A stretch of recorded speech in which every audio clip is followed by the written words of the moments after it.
बढ़ाएं अपना कदम सक्सेस की ओर मार्गदर्शन कोचिंग इंस्टीट्यूट के साथ।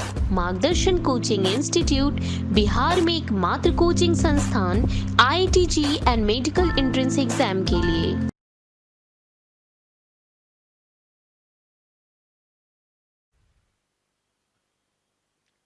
ठीक है, तो अब बतला रहे हैं आपको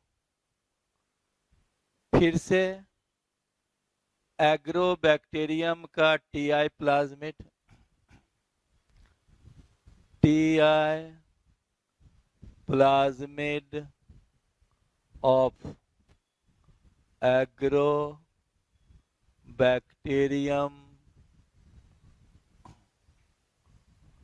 ट्यूमेफेसियंस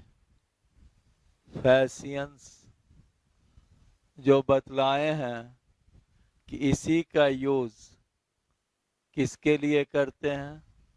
vector for the plant, used for the vector of plant. अब थोड़ा सा सोचिएगा कि टीआई प्लाज्मिड का वेक्टर में यूज कर देंगे तो उसमें तो ट्यूमर लगा कर देगा, तो जिस बैक्टीरिया में जिसमें ये जाएगा उस प्लांट को तो बीमारी हो जाएगा, राइट? तो तुम जरूर समझ गए होगे कि इसका वेक्टर के रूप में तो यूज करेंगे, लेकिन जिसके कारण ट्यूमर होता होगा उस जीन को क्या किया जाता होगा? हटा दिया जाता होगा। एक अभी तुमको पढ़ाए थे क्राई 1AC और क्राई 2AB। ये जीन जो है किससे लिया गया है? जीन किसके लिए है? Bacillus thuringiensis, thuringiensis.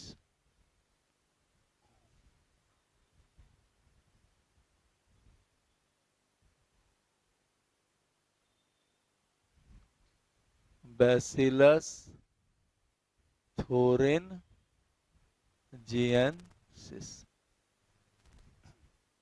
Right?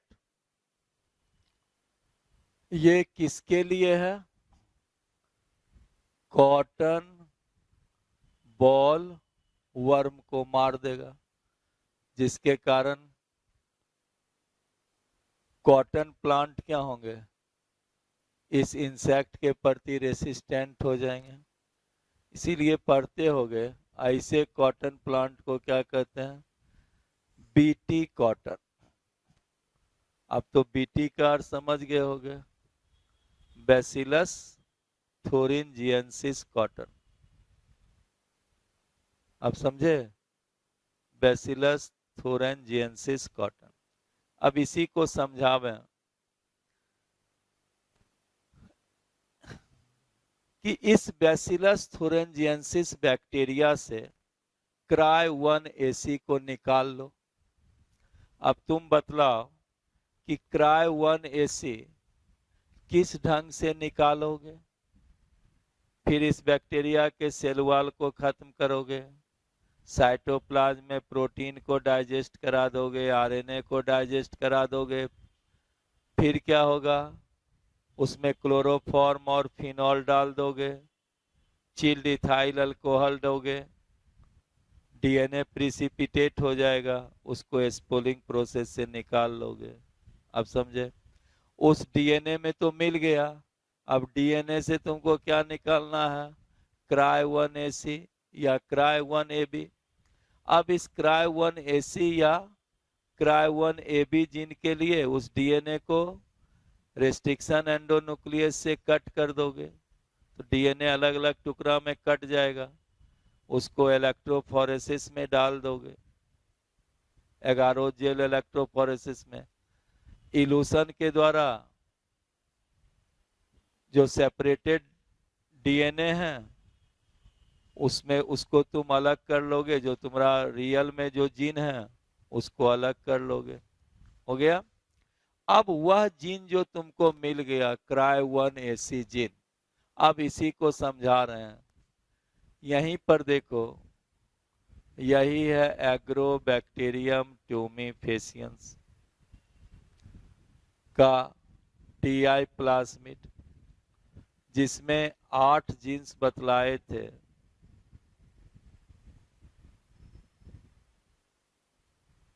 Involve हैं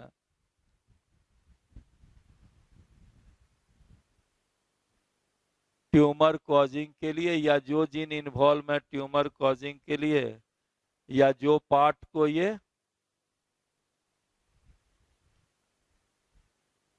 होस्ट प्लांट में ट्रांसफर करता है, उसको क्या कहते हो, ट्रांसफर डीएनए।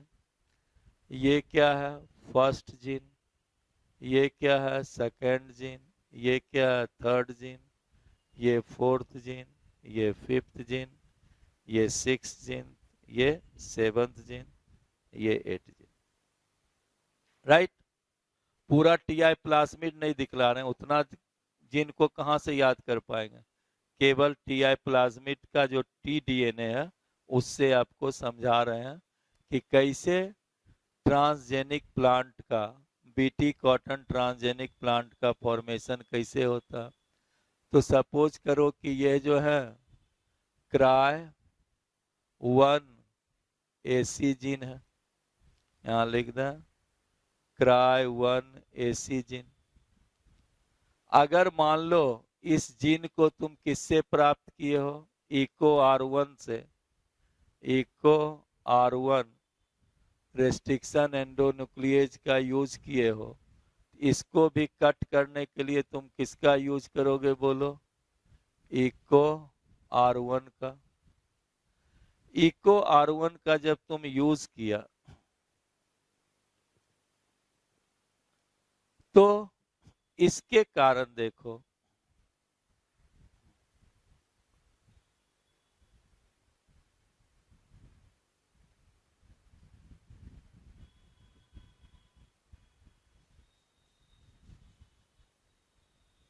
ठीक है,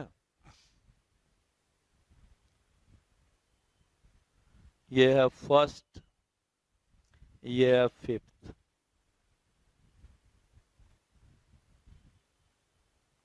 ये है सिक्स्थ, ये हो गया सेवंथ, ठीक है, ये हो गया 8।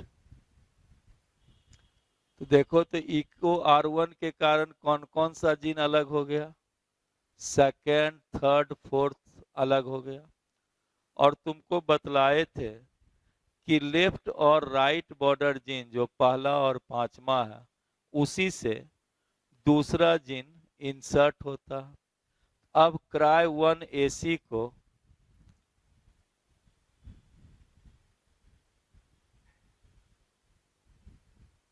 यही क्राई 1 एसी जीन हुआ।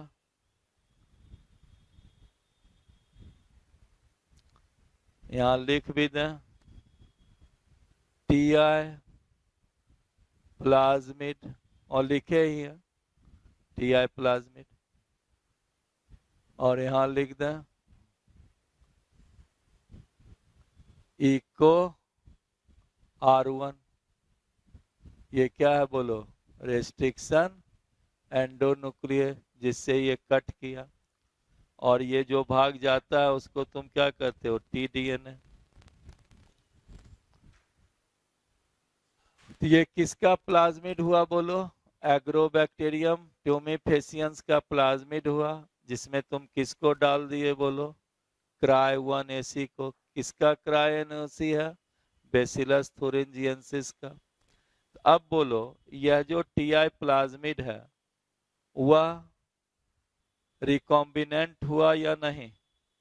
इसमें दूसरे का जीन कौन है, क्राई 1 एसी, जिसके कारण अब ये क्या हो गया बोलो, रिकॉम्बिनेंट है ना। डीएनए टेक्नोलॉजी, जेनेटिक इंजीनियरिंग को आरडीएनए टेक्नोलॉजी कहते हैं।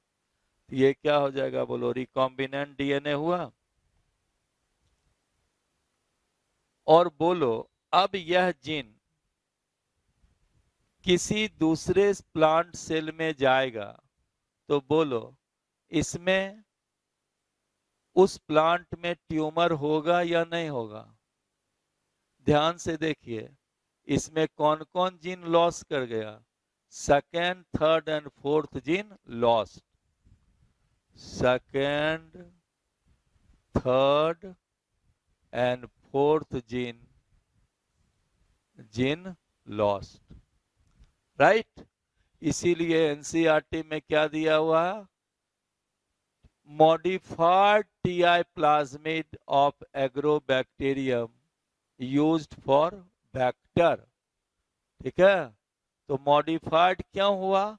कि जो टॉक्सिक फॉर्म करता है, जैसे ऑक्सिन, साइटोकाइन, ओपाइन, को ही हटा दिया गया, जिससे ट्यूमर नहीं होगा। आप कहोगे सर, आप तो एक जगह लिखाए हैं कि इसमें से 8 जीन क्या है? विरुलेंट है, और एक जीन ये क्या है? ओपाइंस है।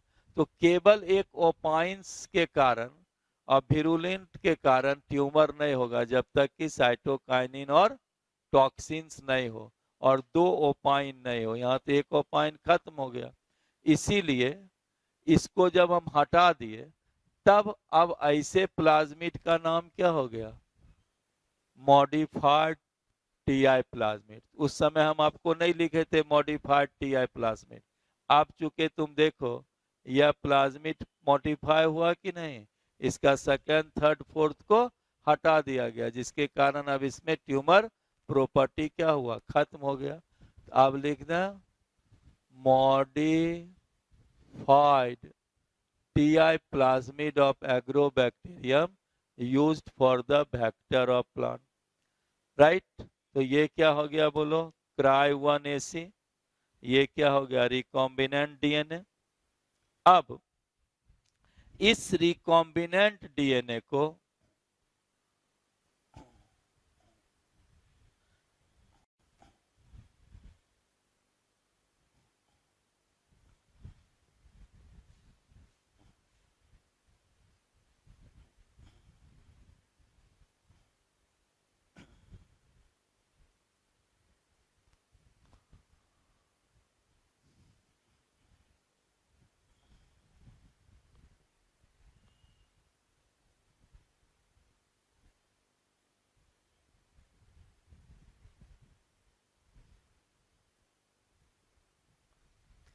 अब इस रिकॉम्बिनेंट डीएनए को, यानी जिसमें Cry1ac ऑफ किसका है? Bacillus thuringiensis, right. इसको अब हम क्या करेंगे? इसका ट्रांसफर कर देंगे किसमें? Agrobacterium tumefaciens. Transfer to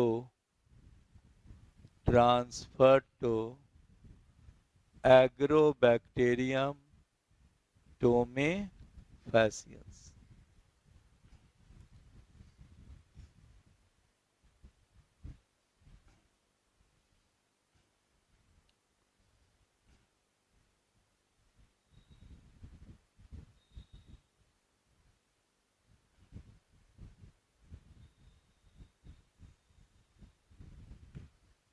right.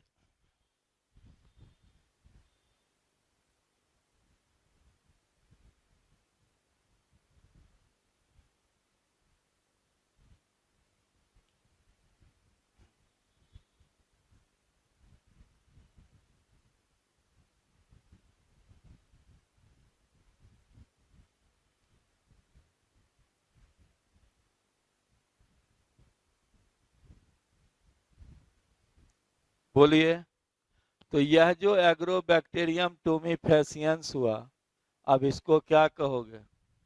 Transformant, जिसमें रिकॉम्बिनेंट डीएनए आ गया।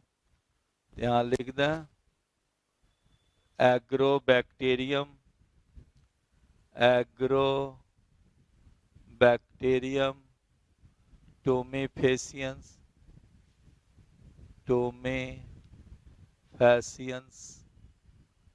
क्या हो गया? ट्रांसफॉर्मेंट। अब यह बैक्टीरिया में रिकॉम्बिनेंट डीएनए है और ये ट्रांसफॉर्मेंट है। शायद बॉटनी में तुम टिश्यू कल्चर पढ़े होगे। कोई सेल को तुम अगर उस प्लांट के मेरिस्टेमेटिक सेल में डाल करके उसका कल्चर कराते हैं, उसको क्या कहते हो? Meristematic tissue culture. उसका नाम क्या पड़ गया? Meristematic tissue culture. अब यही को समझो, इस बैक्टीरिया को हम किस में डाल देंगे? कॉटन प्लांट में। कॉटन प्लांट में कहां पर? उसके मेरिस्टेमेटिक टिश्यू रीजन्स में। मेरिस्टेम कहां होता है? एपिकल पार्ट्स में। मान लीजिए, तो यहां लिख दें इसका meristematic tissue culture in cotton plant. Cotton plant में इस बैक्टीरिया का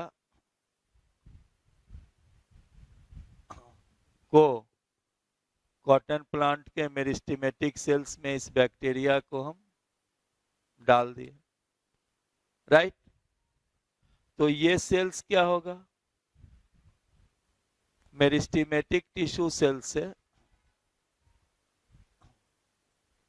में अपना इस डीएनए को क्या करेगा? ट्रांसफर कर देगा। चूंकि एग्रोबैक्टीरियम का तो गुण है कि अपना टीआई प्लाज्मिड के पार्ट को वो किसमें ट्रांसफर कर देगा? दूसरे सेल में। तो यह बैक्टीरिया टीआई प्लाज्मिड के इस पार्ट को किसमें कर देगा? कॉटन प्लांट के टिश्यू सेल्स में, राइट। अब जो कॉटन प्लांट का जो सेल्स होगा, मान लो ये सेल्स है, कॉटन प्लांट का मेरिस्टेमेटिक सेल्स है, उसमें क्या हो गया? ये टीआई प्लाज्मिड आ गया। लेकिन इस टीआई प्लाज्मिड में क्या है? Cry1AC जीन्स है। तो जब कल्चर कराओगे तो पढ़े होगे, जो बहुत से टिश्यू सेल्स बनेंगे उसको क्या कहोगे? कैलस। कैलस ग्रो करेगा तो क्या बनेगा? बोलो। प्लांटलेट। छोटे छोटे पौधे ग्रो होंगे, उसको तुम सॉइल्स में लगा दोगे या पॉटेड प्लांट पॉट में लगा दोगे। इससे तुमको क्या बनेगा? प्लांट बना। और इसी प्लांट को क्या कहोगे? BT cotton plant. अब तुम ही बतलाओ, यह जो बीटी कॉटन प्लांट जब को तुम जमीन पर लगा दिए, जब ये ग्रो करेगा तो उस कॉटन प्लांट में को अगर कोई कॉटन बॉलवर्म खाएगा, इस कॉटन प्लांट के में कौन सा प्रोटीन रिलीज होगा? Cry protein. और वह क्राई प्रोटीन क्या होगा? उस इंसेक्ट के बॉडी के अंदर जाएगा, जिसके कारण क्या हुआ? उस पौधा की डेथ हो जाएगी। तो यह जो बीटी कॉटन प्लांट हुआ, इसी को तुम क्या कहोगे? जीएम प्लांट, यानी जेनेटिक मॉडिफाइड प्लांट। या इसी को तुम क्या कहोगे? Transgenic plant. Transgenic plant, right.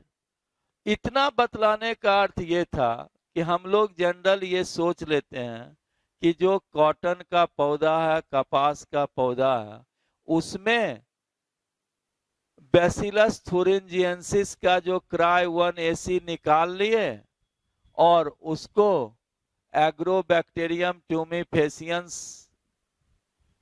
के प्लाज्मिड में डाल के उस बैक्टीरिया को उस प्लांट में इन्फेक्ट कर देते हैं, जिसके कारण क्या होगा? उस पौधा में इंसेक्ट नहीं लगता। ये बात नहीं, पौधे डेवलप कराते हैं और इस पौधा में खुद किसका रिलीज हो जाएगा? क्राई प्रोटीन का, राइट। तो इस ढंग से जो डेवलप, ना कि पौधे में हम सुई देते हैं या उसमें Cry1AC डालते हैं। अब तुम समझे, यह जो एग्रोबैक्टीरियम ट्यूमिफेसियंस है उसको कॉटन प्लांट के मेरिस्टेमेटिक टिश्यू में हम डाल देते हैं, तो यह अपना इस डीएनए को वो सेल्स में डाल देगा, ट्रांसफर कर देगा। और मेरिस्टेमेटिक टिश्यू जब पूर्ण ग्रो कर जाते हैं, जिसको कैलस कहते हैं, कैलस से क्या बनेगा? प्लांटलेट, प्लांटलेट से पौधा बनेगा। इस तरह से अब जो ये पौधा को तुम लगाओगे, ठीक है, जीएम प्लांट, ट्रांसजेनिक प्लांट जिसको कहोगे, इस बीटी कॉटन प्लांट को तुम अगर लगाओगे, तो अगर कोई कॉटन बॉलवर्म कीड़ा इसको खाएगी, तो इसके बॉडी पार्ट से में क्या है? क्राई प्रोटीन, जिसके खाने से उसकी मृत्यु होगी, तो दूसरा कीड़ा भी जो ये है वह इस पर इन्वेजन नहीं करता है। राइट, इस तरह से आपको अब हम समझाए बीटी कॉटन प्लांट क्या हुआ। इसी तरह से कई जेनेटिक मॉडिफाइड प्लांट बनाया गया है, जैसे BT corn, right, BT tomato, BT brinjal, right. तो अब बतलाइए, यह जो कॉटन प्लांट हुआ, यह पेस्टिसाइड्स के रूप में हुआ कि नहीं? अब इसको कोई पेस्ट की जरूरत, कोई पेस्टिसाइड्स को देने के इस प्लांट को जरूरत नहीं है, क्योंकि इस प्लांट से ऐसा प्रोटीन निकलता है जो खुद दूसरे इंसेक्ट को क्या है? खत्म कर देता है। राइट, अब इसी से हम एक दूसरा फिर आपको समझा रहे हैं।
अब एक नाम सुने होगे तुम, हीरोडिन। हीरोडिन, यह हीरोडिन एंटीकोगुलेंट है, जो लीच के माउथ में रिलीज होता है एंटीकोगुलेंट के रूप में। तो हीरोडिन किससे रिलीज होता है? लीच से, राइट। तो नेचुरली लीच में हीरोडिन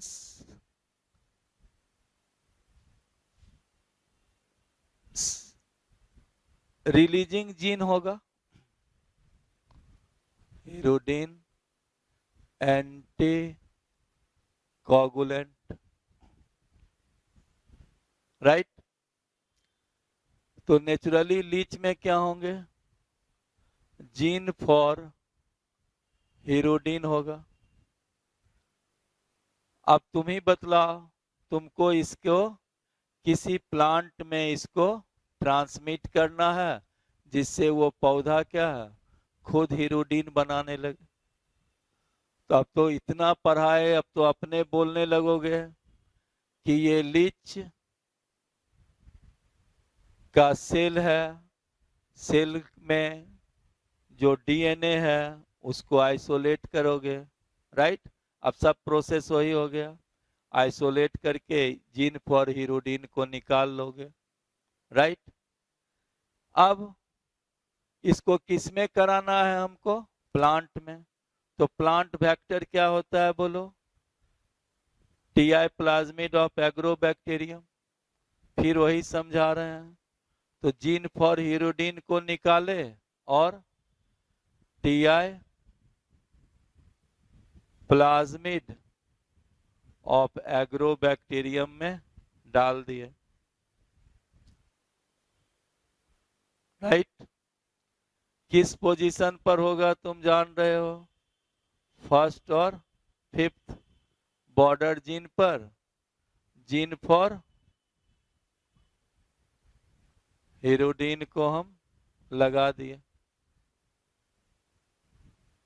राइट। यही क्या है? Modified TI plasmid. जैसे इसमें दूसरा डीएनए आ गया, इसको क्या कहोगे? Recombinant DNA. तो बहुत बार बतला दिए, यहाँ आप डायरेक्टली लिख दें, ये क्या हो गया? R DNA. ये पहले क्या था? Ti plasmid.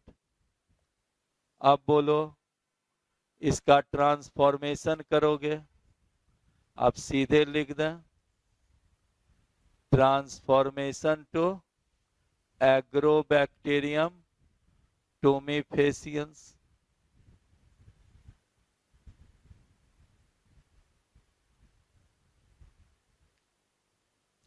राइट। अब याद होगा तो बोलो इस एग्रोबैक्टीरियम को, हाँ अभी तक नहीं बतलाया है, किस प्लांट में कल्चर कराएंगे? एक ब्रेसिका नेपस प्लांट। किसमें कराते हैं? Brassica napus, right. एग्रोबैक्टीरियम टूमीफेसियंस का मेरिस्टीमेटिक, वहां कॉटन में कराते थे, यहां पर क्या हो गया? Meristematic tissue culture in Brassica napus, right. फिर बोलो क्या होगा? कैलस। फिर क्या हो गए? प्लांटलेट। फिर क्या हुआ? Plant, right. तो यह जो ब्रेसिका नेपस प्लांट हुआ, अब इस प्लांट में किसका जीन आ गया है बोलो? Gene for हीरोडीन। तो यह जब प्लांट, अब इस ब्रेसिका नेपस प्लांट को बोलो कौन सा प्लांट बोलिएगा? Genetic modified Brassica napus plant या ट्रांसजेनिक प्लांट। यहां लिख दें जेनेटिक, यानी जीएम लिख दें, जेनेटिक मॉडिफाइड या ट्रांसजेनिक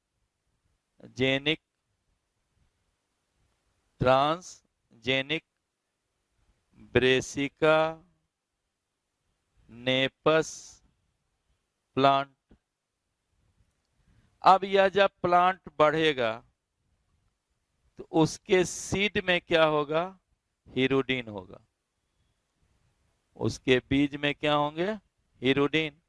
इस सीड से हीरोडीन को एक्सट्रैक्ट कर लीजिएगा, राइट। इस तरह से जो लीच में हीरोडीन का रिलीज होता है, वह अब genetic modified plant Brassica napus है, उस पौधा से ही क्या हुआ? हीरोडीन का फॉर्मेशन होने लगा। और कहां? उसके सीड में। अब तो हम एक नहीं कई उदाहरण से आपको बतला रहे हैं कि एग्रोबैक्टीरियम ट्यूमीफेसियंस का यूज प्लांट में वेक्टर के रूप में कैसे किया जाता है। और इतना बतलाते बतलाते अब तो जेनेटिक इंजीनियरिंग आपको रटा जाना चाहिए। अब फिर एक तीसरा एग्जाम्पल से फिर आपको समझ, ये सब इंपॉर्टेंट है। अभी तो हम प्रोसेस बतला दिए, आपको ये पूछ देगा कि हीरोडीन सिंथेसिस इन द क्या seed of Brassica napus plant. आपको पूरा प्रोसेस समझा दिए कि कैसे पौधा बना। अब पहले तुम लोग क्या समझते कि ब्रासिका नेपस का सीड होगा, उसमें हीरोडिन जीन को हम इंसर्ट कर देंगे, तो भला कितना सीड होगा, सब में हम उसको बनने के बाद वो जीन को इंसर्ट करने से प्रोडक्ट कैसे बनेगा, राइट। तो यहाँ तो प्लांट जब तक नहीं बनेगा तो जितना है सब क्या है, प्लांट में ही ये प्रोडक्शन होगा। मैंने इस टाइप का जो भी जेनेटिक मॉडिफाइड जो रिकॉम्बिनेंट प्रोटीन या जो बनेंगे वो सब क्या होगा, प्लांट के लिए है, तो प्लांट में डेवलप होगा। ये नहीं कि जब प्लांट बढ़ा हुआ है, आम का पौधा है, आम में फल लगा हुआ है, उसमें कोई हम जीन को ट्रांसप्लांट करेंगे, सो नहीं। ऐसा जीन डेवलप कराएंगे सीड, ये जिस समय पॉलन ग्रेन और क्या है ओवम में male gamete female gamete fuse होगा, उसी समय ना जाइगोटिक डेवलपमेंट के समय जीन ट्रांसप्लांट हो। या दूसरा क्या है, मेरिस्टेमेटिक टिश्यू कल्चर करना, मैंगो प्लांट में उसके मेरिस्टेमेटिक रीजन्स में एग्रोबैक्टीरियम को हम ट्रांसफर करेंगे। उसके बाद जो अब मैंगो प्लांट होगा, मान लो उसमें तुम जिस जीन के लिए डेवलप कराए हो, उसमें वैसा जीन उस मैंगो प्लांट में डेवलप होगा। अब एक बहुत ही इंपॉर्टेंट है तीसरा एग्जाम्पल, जिसको कहते हैं गोल्डन राइस।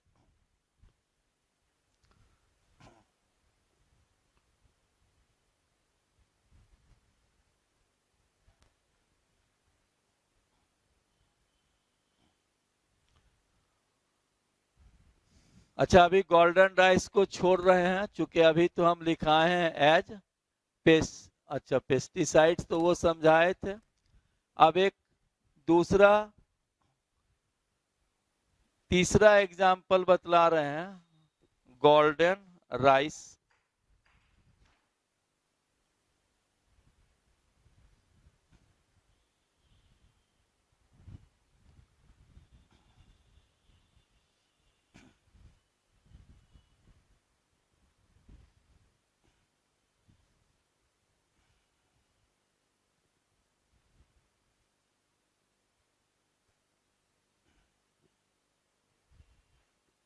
Golden rice.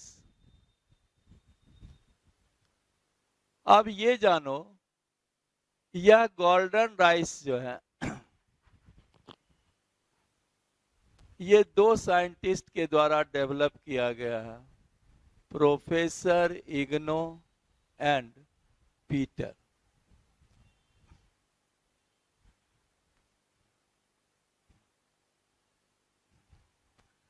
यह गोल्डन राइस क्या होता है, rich in beta carotene, rich in beta carotene, जो प्रिकर्सर किसका, विटामिन ए का, राइट। और चूंकि बीटा कैरोटीन के कारण इस चावल का कलर जो है गोल्डन येलो होता, इसीलिए इसका नाम क्या पड़ गया, golden rice, due to beta carotene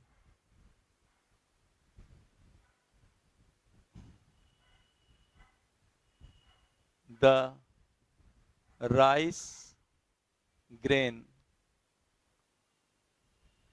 appears to be golden yellow color, golden yellow color, so called golden rice। अब फिर सोचो कि यह जो गोल्डन राइस है प्लांट, ये कैसा प्लांट होगा बोलो, जीएम प्लांट होंगे। और इस पौधा से जो चावल निकलता डेवलप होते हैं, उस चावल में क्या रहता है, बीटा कैरोटीन। तो निश्चित रूप से समझो इस चावल में कोई ऐसा जीन, इस पौधा में कोई ऐसा जीन डेवलप कराया गया है, जिसके कारण वह पौधा क्या है, बीटा कैरोटीन प्रोड्यूस करता, जिससे ये चावल रिच इन विटामिन ए है। तुम जान ही रहे हो विटामिन ए जिस चावल में रिच होगा उसमें विटामिन ए की कमी वाला डिजीज नहीं होगा। विटामिन ए की कमी से कौन डिजीज होता है ये नहीं बतलाएंगे, सबको पता चल गया। अब इसको ये समझो कि जो बीटा कैरोटीन का जो जीन है उसके 3 जीन्स हैं जो बीटा कैरोटीन को डेवलप करने के लिए रिस्पॉन्सिबल होते हैं। 3 genes responsible for production of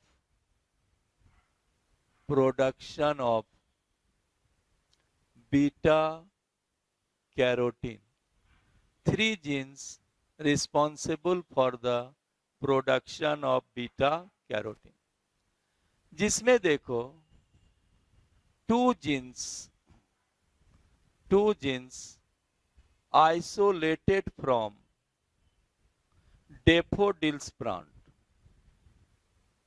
2 genes जो हैं किससे निकाला गया, डेफोडिल प्लांट से। फिर वही प्रोसेस, डेफोडिल प्लांट से क्या होगा, 2 जीन ले लिया गया। इस डेफोडिल्स का साइंटिफिक नेम है Narcissus, Narcissus pseudo Narcissus, Narcissus pseudo Narcissus.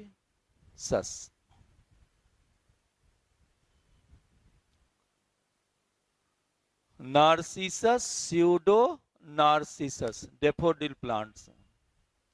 और दूसरा जो एक जीन्स है, एक जीन आइसोलेटेड फ्रॉम बैक्टीरिया, जिस बैक्टीरिया का नाम है इरविनिया, जिस बैक्टीरिया का नाम क्या है, इरविनिया। अब तो अपने समझ गए होंगे, ये तीनों जीन्स को ले लेंगे, इसको किसमें इंसर्ट कर देंगे, टीआई प्लाज्मिड ऑफ एग्रोबैक्टीरियम। और उस टीआई प्लाज्मिड ऑफ एग्रोबैक्टीरियम में इंसर्ट करने के बाद उसको किसमें फिर डाल देंगे, एग्रोबैक्टीरियम ट्यूमिफेसियंस। और अब ऐसे ट्रांसफॉर्मेंट एग्रोबैक्टीरियम ट्यूमिफेसियंस को जो चावल का पौधा है उसके मेरिस्टेम में ग्रो करा देंगे। फिर सेम चीज हो गया, तो आप सीधे शॉर्ट में लिख दें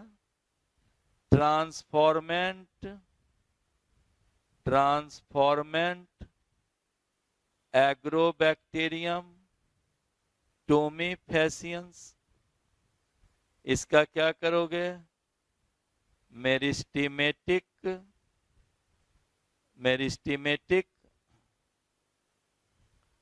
टिश्यू कल्चर करा देंगे। फिर क्या होगा बोलो, प्लांटलेट।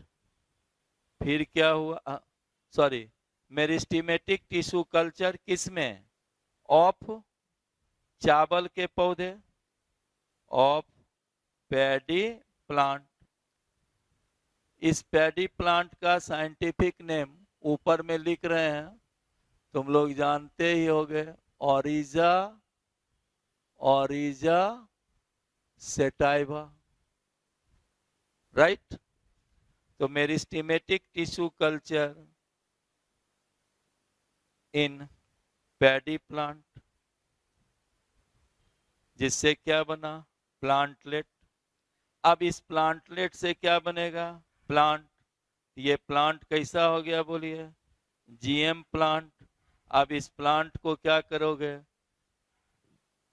इसको सॉइल में प्लांटेड कीजिएगा। ये जो धान का पौधा अब बढ़ेगा, उस धान के पौधे से जो चावल तैयार होंगे, उस चावल में क्या होगा, बीटा कैरोटीन होगा। इसलिए उस चावल का रंग क्या होगा, हल्का पीला गोल्डन कलर का होगा। इसीलिए इसका नाम क्या पड़ गया, गोल्डन राइस। अब आपको हम इतना सारा एग्जाम्पल एग्रोबैक्टीरियम ट्यूमिफेसियंस के द्वारा बतलाए कि अब आपको टीआई प्लाज्मिड तो शायद याद ही हो गया होगा कि यह प्लांट में वेक्टर के रूप में यूज होता है। और ये सब आपको याद रखना चाहिए कि गोल्डन राइस क्या है, रिच इन बीटा कैरोटीन है। बेरेसिका निपस क्या है, उसके सीड में हीरोडिन बनता है। बीटी कॉटन क्या है, ये सारा चीज हम आपको बतलाए। अब इसी में एक और आपको बहुत ही इंपॉर्टेंट है वो पढ़ाने जा रहे हैं, RNA interference.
RNA RNA interference, इस प्रोसेस को डेसिफर करने के लिए दो साइंटिस्ट थे, फायर एंड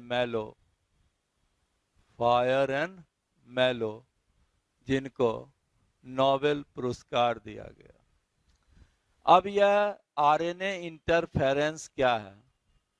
जैसे प्रोकैरियोट में पढ़ाए थे कि उसमें बैक्टीरिया में रेस्ट्रिक्शन एंडोन्यूक्लिएज एंजाइम का फॉर्मेशन होता है जो दूसरे वायरस बैक्टीरियोफाज के इन्फेक्शन को रोक देता है। उसी तरह से यह आरएनए इंटरफेरेंस जो है, it is the defence mechanism of the eukaryotic cell. यह किसका डिफेंस मैकेनिज्म है? यूकैरियोटिक सेल्स का। Is the defence mechanism of eukaryotic cell. एक दूसरा, इस मैकेनिज्म के कारण क्या होता है कि अगर किसी पैथोजेन का इसमें इन्फेक्शन होता है तो उस पैथोजेंस के मैसेंजर आरएनए को ये साइलेंस कर देता है, यानी खामोश कर देता। खामोश करने का अर्थ है चुप नहीं करा देता, दूसरे पैथोजेंस के मैसेंजर आरएनए को काट देता। तुम ही बोलो, जब मैसेंजर आरएनए ही कट जाएगा तो उसमें प्रोटीन सिंथेसिस नहीं होगा, और जब प्रोटीन सिंथेसिस नहीं होगा तो नेचुरली क्या होगा? वो मर जाएगा। तो क्या होगा? इसका अर्थ क्या हुआ? Silencing of messenger RNA. किसका? ये नहीं कि अपने आप का, तब तो सेल मर जाएगा, माने वो ऑर्गेनिज्म ही मर जाएगा। Silencing of the messenger RNA of invading organism. Invading organism का मैसेंजर आरएनए ही डिस्ट्रॉय हो जाएंगे, जिसके कारण ऑर्गेनिज्म वो क्या है, मर जाएगा। तो यह जो मैसेंजर आरएनए का साइलेंसिंग होता है with the help of complementary double standard RNA, ये किसके द्वारा दूसरे के मैसेंजर आरएनए को खत्म कर देता है, with the help of complementary, सी लिख दें, डबल स्टैंडर्ड आरएनए। जानते हो जनरली आरएनए कैसा होता है, सिंगल स्टैंडर्ड, लेकिन यहाँ पर क्या है, कंप्लीमेंट्री डबल स्टैंडर्ड आरएनए के मदद से ये कर पाता है। तो यह कंप्लीमेंट्री डबल स्टैंडर्ड आरएनए इसको मिलेगा कैसे, इसका सोर्स क्या होगा, या तो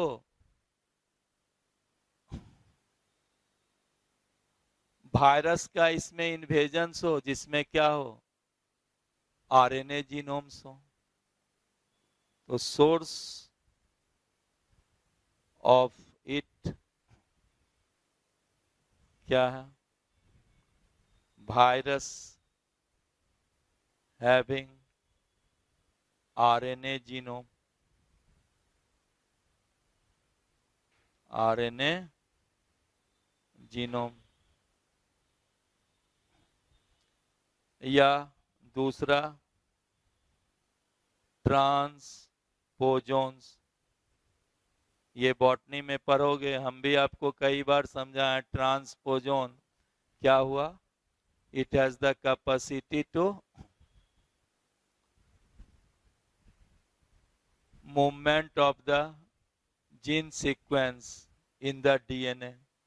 जैसे मेज में एक ट्रांसपोजोन्स है, AC activator and DS dissociation element in मेज।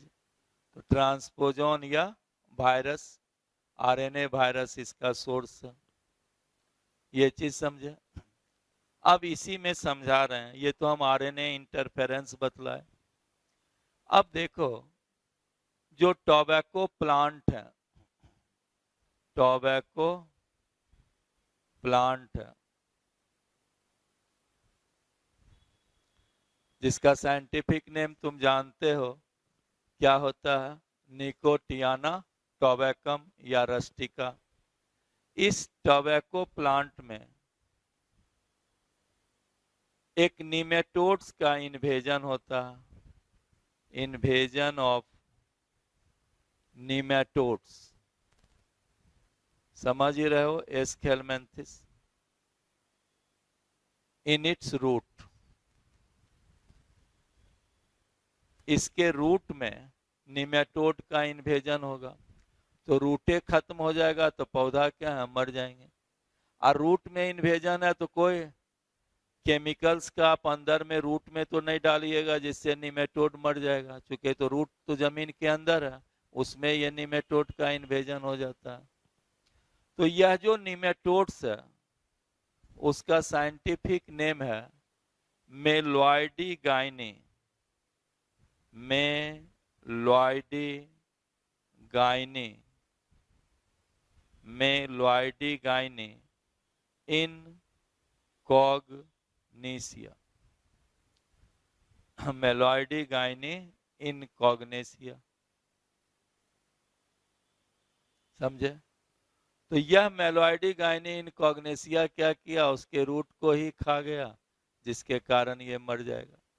लेकिन सोचो कि अगर इस टोबैको प्लांट में आरएनए इंटरफेरेंस डेवलप हो जाएगा, तब तो यह अगर निमेटोड्स उसके रूट को खाएगा, राइट, तो उसके रूट से के खाने पर इस निमेटोड्स का क्या है, मैसेंजर आरएनए ही क्या होंगे, टूट जाएगा, जिसके कारण निमेटोड ही मर जाएगा, राइट, और इसके कारण इसमें इसका इन्वेजन नहीं हो पाएगा। तो ये कैसे होता है उसी को फिर आपको हम समझाते हैं। तो उससे पहले तो आप आरएनए इंटरफेरेंस समझ गए, क्या है? साइलेंसिंग ऑफ मैसेंजर आरएनए, किसके द्वारा? इनवेडिंग ऑर्गेनिज्म के द्वारा, right?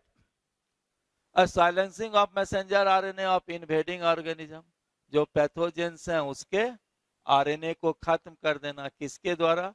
With the help of complementary double standard RNA. अब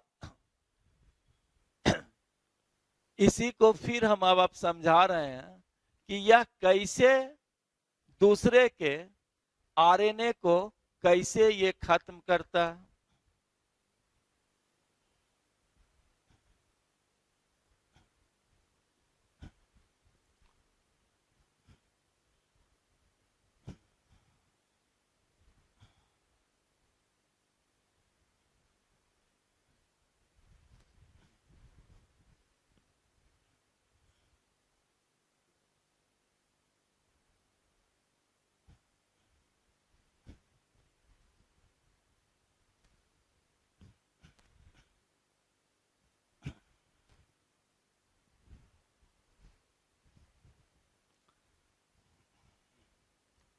अब देखिए, अब इसको जो जेनेटिक इंजीनियरिंग के लिए देखो क्या किया गया, निमेटोड स्पेसिफिक जीन डेवलप किया गया। निमेटोड स्पेसिफिक जीन यानी जो निमेटोड्स है उसके स्पेसिफिक जीन को बनाया गया। इस स्पेसिफिक जीन कहने का अर्थ है कि तुम जानते हो कि डीएनए में 2 स्ट्रैंड्स होता है और एक ही स्ट्रैंड मैसेंजर आरएनए का फॉर्मेशन करता है, राइट? इसमें क्या है, केवल एक ही स्ट्रैंड जो है वह इस स्पेसिफिक जीन में डीएनए का या इस जीन का दोनों स्ट्रैंड क्या करेगा, मैसेंजर आरएनए का फॉर्मेशन करता। तो nematode specific jeans it's both strands form RNA। तो नेचुरली बोलो इसके कारण क्या हो जाएगा, बोलो डबल स्टैंडर्ड डीएनए का फॉर्मेशन हो जाएगा, कोई डाउट? अब ये देखो कि इस निमेटोड स्पेसिफिक जीन को लिया गया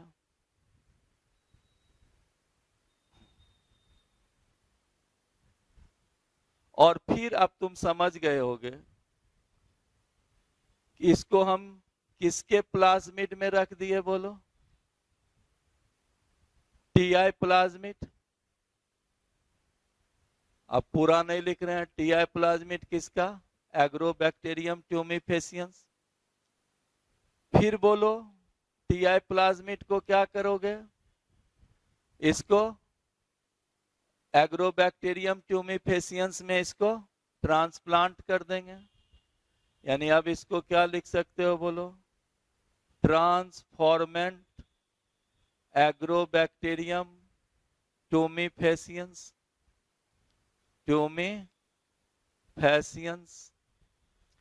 फिर बोलिए क्या होगा, meristematic tissue culture in tobacco plant. फिर क्या होगा, बोलो कैलस। फिर क्या होंगे, प्लांटलेट। और फिर क्या होगा, प्लांट। यानी ये प्लांट क्या हो गया, जीएम टोबैको प्लांट हुआ, जेनेटिक मॉडिफाइड प्लांट, जिसको हम ये कभी क्वेश्चन भी पूछा है एरेबिडोप्सिस कहते हैं, एरेबिडोप्सिस। अब तो समझ गए होंगे इस जेनेटिक मॉडिफाइड प्लांट को जब तुम कल्टीवेट करा दोगे तो यह जो टोबैको प्लांट निकलेगा उस टोबैको प्लांट को निमेटोड जैसे खाएगा, इसके प्लांट से जो डबल स्टैंडर्ड आरएनए रिलीज होगा उसके कारण निमेटोड का क्या है, मैसेंजर आरएनए डिस्ट्रॉय कर जाएगा, राइट। तो उसी को अब हम समझा रहे हैं कि कैसे यह निमेटोड के मैसेंजर आरएनए को डिस्ट्रॉय कर देता है। आप तो यहां लिख दें जीएम टोबैको प्लांट, राइट। इसमें क्या है बोलो, कॉम्प्लीमेंट्री डबल स्टैंडर्ड आरएनए है, राइट। अब ये देखो कि यह कॉम्प्लीमेंट्री डबल स्टैंडर्ड आरएनए एक एंजाइम है जिसका नाम होता है डाइसर।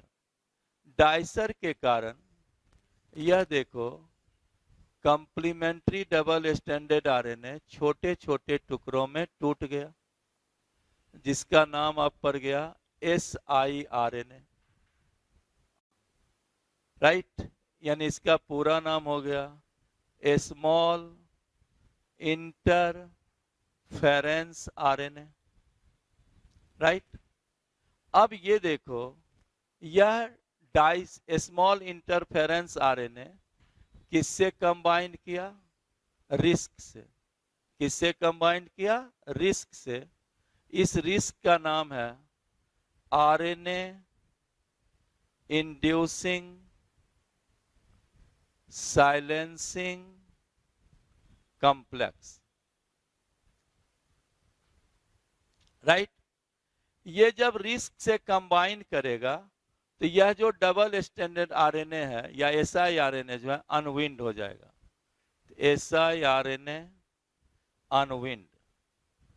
अनविंडेड, यानी ये हो गया।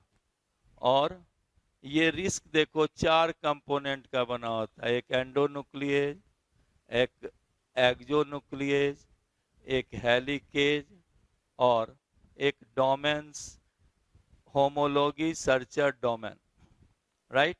इसी को देखो ये क्या हुआ, रिस्क, ये अनविंड हो गया। तो यही एंडोन्यूक्लिएज, एक्सोन्यूक्लिएज और एक क्या कहे, हेलिकेज। हेलिकेज एंजाइम ही क्या है, स्मॉल इंटरफेरेंस आरएनए को अनविंड कर दिया। और इसमें देखो क्या है, एक है homology searcher domain, homology searcher domain. इस कंडीशन में जो टोबैको प्लांट है उसके सेल्स इस कंडीशन में अब हैं, जिसमें क्या है, सिंगल स्टैंडर्ड आरएनए है और जो रिस्क के साथ जुड़ा हुआ जिसमें होमोलॉगस सर्चर डोमेन है। अब जैसे इस प्लांट को निमेटोड खाएगा, राइट, इसका जो होमोलॉगी सर्चर डोमेन्स है,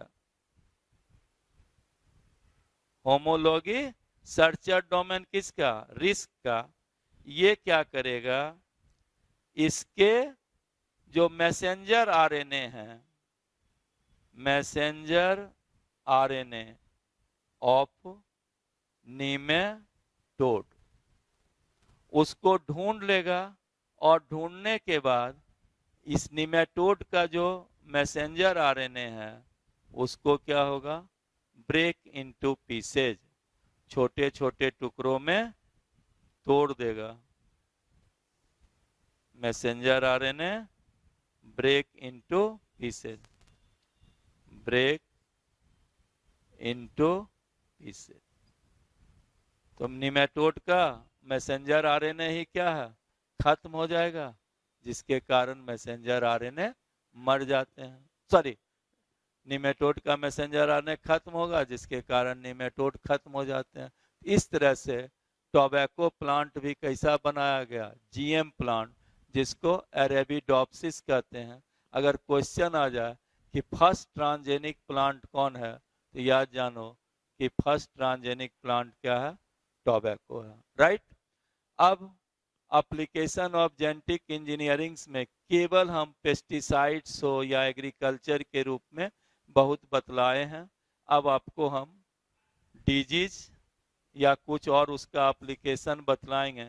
हमको लगता है जो अब जो नेक्स्ट क्लास पढ़ाएंगे उसमें जेनेटिक इंजीनियरिंग खत्म हो जाएगा, एप्लीकेशन ऑफ जेनेटिक इंजीनियरिंग, यानी जूलॉजी क्लास ही अगला जो होगा वो शायद लास्ट क्लास होगा, राइट।